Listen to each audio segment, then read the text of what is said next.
The judges thought that this person deserved recognition for their consistently positive attitude toward learning.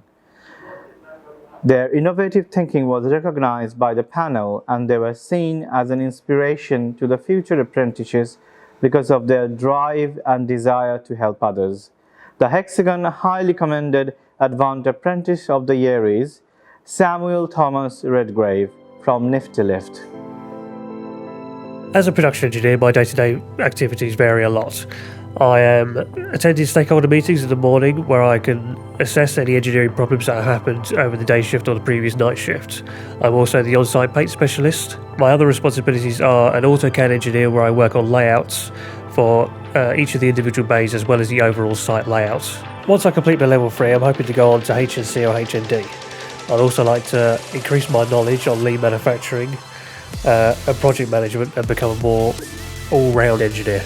He has a real thirst for knowledge. He's had a real career change, and this actual thirst for knowledge is apparent in everything what he does. His approach to problem solving is really unique, and I'm really excited to see him grow and develop further. Unfortunately, Sam lost his mother this year, and through this difficult time, Sam showed a lot of resolve and determination to obviously deal with that very personal issue, but actually continue with his engineering and really develop himself. I'm ever so proud of the work what he's done, so I'm sure his mother will be.